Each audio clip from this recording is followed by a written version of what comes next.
İkinci hissədə yenə də imtahan tipli suallara diqqət edək.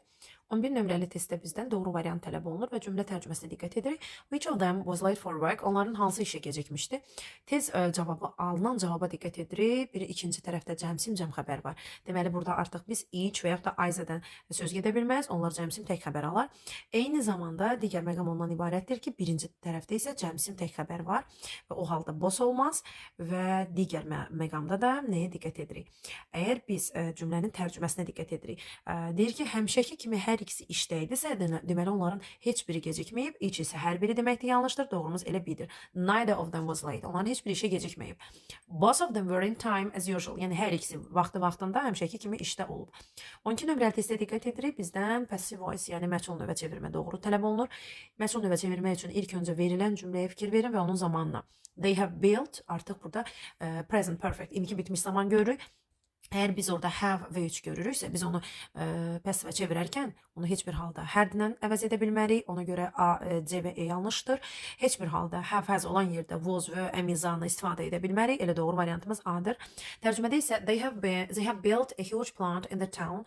Əzəbtünitlər burada artıq plant bitki deyil, zavod mənasındadır. Bu şəhərdə onlar nəhəng bir zavod inşa etdilər, tikdilər və nə edildi? Zavod tikildi mənasında. A huge plant has been built in the town.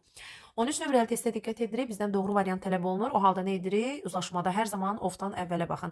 Əgər yerik aldısa apostrof S-dən sonraya, of-dan isə əvvələ baxırıq. Cəmsim görürük. O zaman tək xəbərlər atılır. Doğrumuz elə 1-3-dür.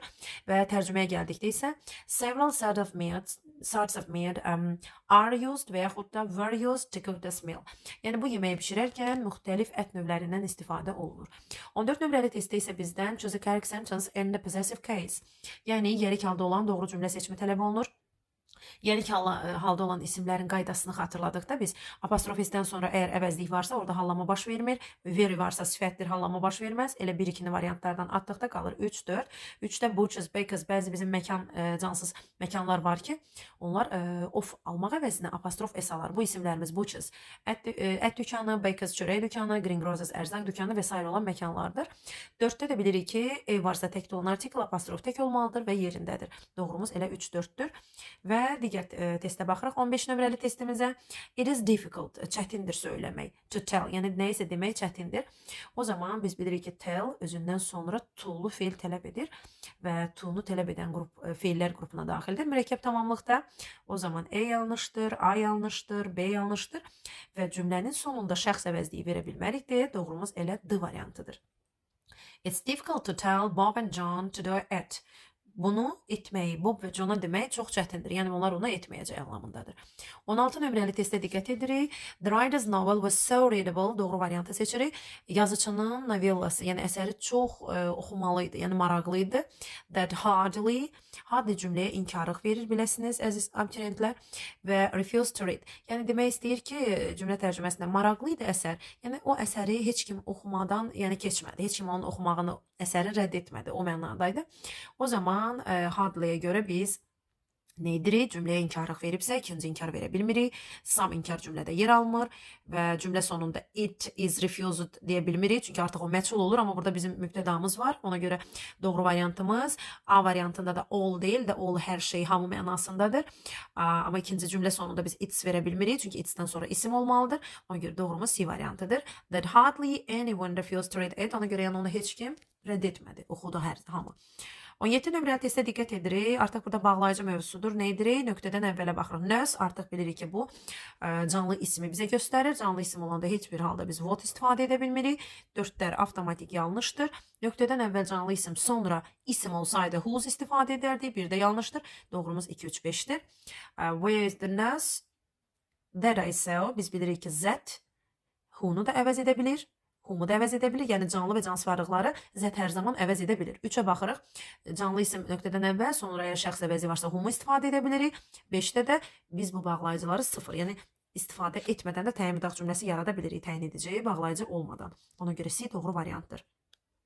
18 nömrəli testə diqqət edirik. 18-ci testdə doğru variant tələb olunur. Mr. Brown doesn't know he put his glasses yesterday.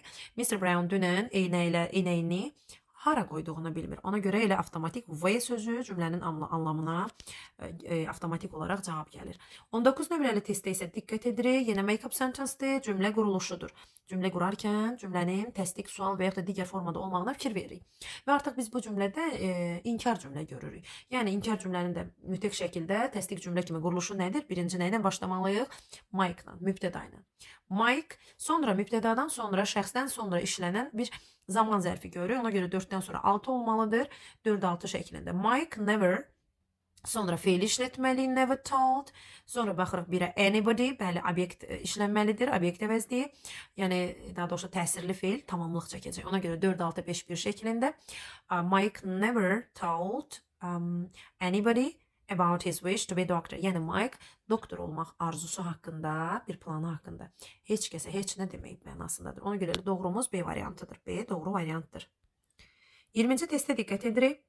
The travelers were very tired. Yəni səyahətçilər çox yorulmuşdu. They decided to have a rest. Onlar dincəlməyi qərara aldılar. İlk öncə cümlədə but görürük. But ziddiyyət bildirir. Məsələn, cümlə olsaydı ki, səyahətçilər yorulsa da onlar dincəlmədi. Burada ziddiyyət görə bilərdik. But ümumiyyətlə, əgər özündən əvvəlki cümlədə inkar deyilsə, sonra inkar mənalı söz almalıdır. Yanlışdır. The, o, zo hər zaman izahlarda deyirəm, hər ikisi eynidir və ona görə də hər ikisi cümlədə doğru cavab ola bilməz. Yəni, but, the, o, zo hər üçü yanlışdır. Keçirik digərinə. Qaldı bizdə iki variantımız, so yoxsa because. Biz bilirik ki, ümumiyyətlə, so özündən əvvəl səbəbi göstərir, because isə özündən sonra.